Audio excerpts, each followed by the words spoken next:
Hello and welcome to our brand spanking new channel.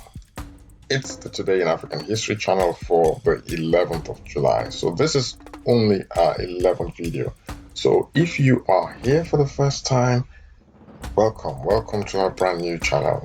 By the end of this video, if you like what we're doing here, please do like this video, share the video, subscribe to the channel. That will be very helpful. Also, turn on your notification bell so that you are notified whenever we release a new video. If you are a returning visitor and you haven't subscribed yet, why not subscribe to the channel, like the video, share the video, turn on your notification bell as well so that you receive updates of our video uploads. So let's get cracking with events that have shaped our collective history as Africans on the continent and Africans in the diaspora and African descended peoples, and those who are interested in African history and how we can move our continent forward. Okay, so this is not just about our history, it's about the lessons we've learned from our history and the way forward. So let's get cracking with events that have happened on this day in African history. The man pictured in this thumbnail is popularly known as Olu Jacobs. His full names are Olu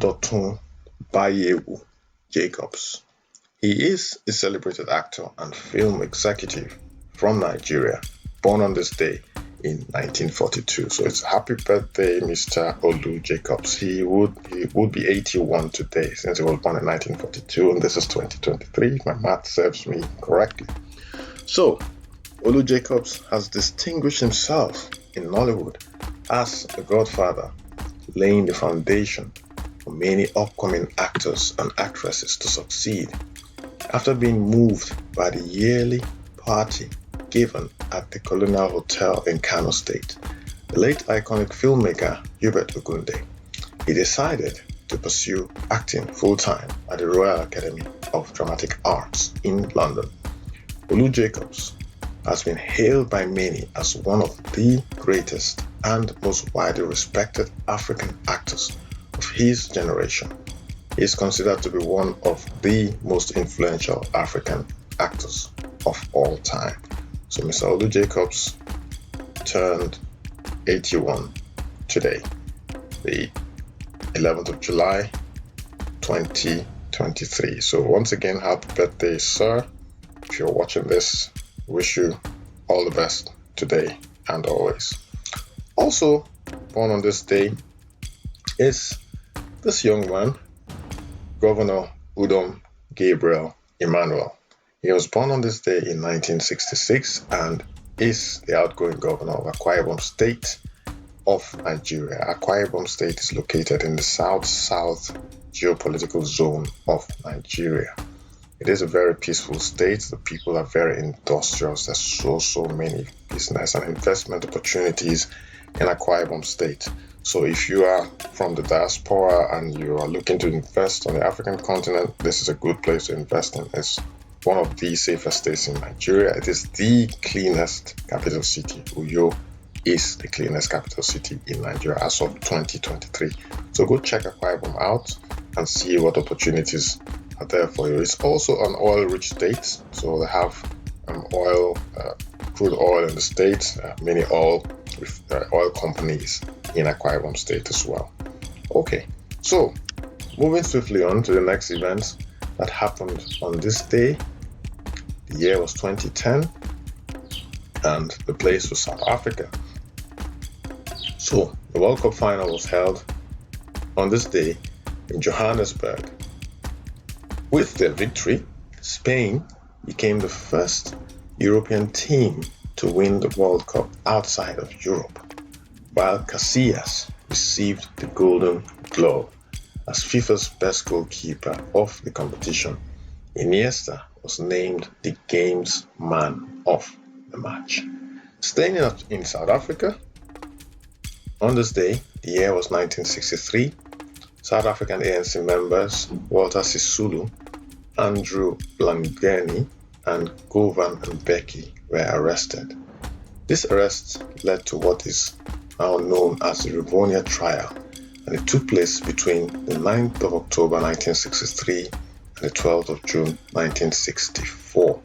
This led to the imprisonment of Nelson Mandela and the others mentioned above. So, then what happened after that? In this trial, 10 leaders of the ANC were tried for 221 acts of sabotage designed to overthrow the apartheid system. So these guys were trying to do the right thing. They were trying to promote a government by majority of South Africans who were black, who were still black, and they were arrested on 221 acts of sabotage. Right, it's really, really, really painful. But yeah, so this was the year Nelson Mandela was arrested, and obviously you know the story. He was jailed for 27 years. So let's move on to the next events that happened on this day. His name is Kofi Abrefa Busia. Born on this day in 1913, he sadly died on the 28th of August 1978. So who was Mr. Kofi Abrefa Busia? He was a Ghanaian political leader, a political figure, and professor from Ghana who served as Prime Minister from 1969 to 1972. As a nationalist leader and Prime Minister, he aided in the country's transition from military to civilian rule.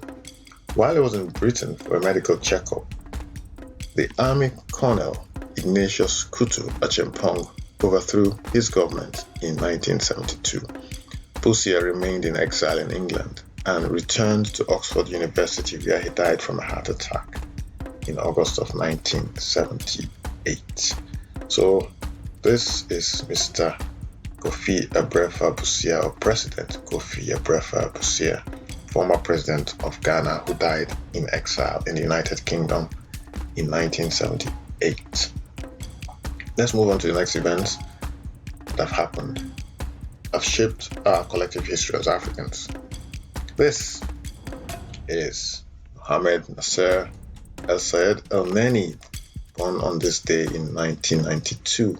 He is an Egyptian professional footballer who plays as a defensive midfielder for Premier League club Arsenal and the Egyptian national team. Prior to joining Swiss club Basel in January 2013, Elneny began his professional career at the senior level in the Egyptian Premier League. In each of his 4 seasons with Basel, he won 8 awards, including the Swiss Super League. He was traded to Arsenal in January 2016. Elneny competed in the 2012 Summer Olympics for Egyptian under-23 team and played for the national team at the 2017, 2019 and 2021 Africa Cup of Nations, as well as the 2018 FIFA World Cup. So it's happy birthday, Elneny. He was born on this day in 1992. Last but not least is this man here. His name is Governor Rufus Ada George. Born on this day in 1940, he was the second civilian governor of Rivers State, Nigeria.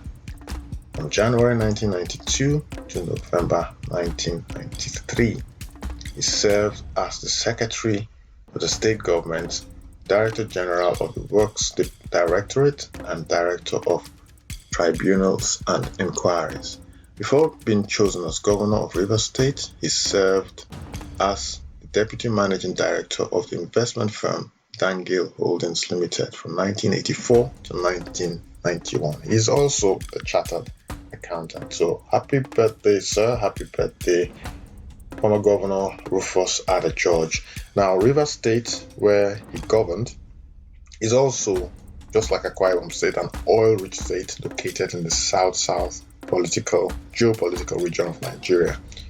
Investment opportunities abound. So go check Port Harcourt, which is a capital, out. Port Harcourt is a fast-growing city. It's attracted lots and lots of people from all over the world. There's so many oil companies. It's rich in flora and fauna. There's a lot of biodiversity.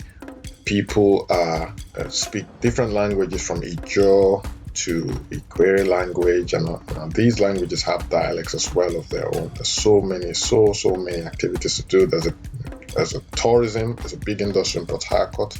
So go check the Rivers people, as they're called, out. They're very friendly, very warm, and very welcoming. Incidentally, that's where I come from originally. So go check out Port Harcourt, Rivers State. You will not be disappointed. On that note, we end Today in African History. Join us tomorrow, July 12th, where we bring you another edition of Today in African History. We appreciate your dropping by, and we shall see you tomorrow. Take care of yourself and each other. Bye for now.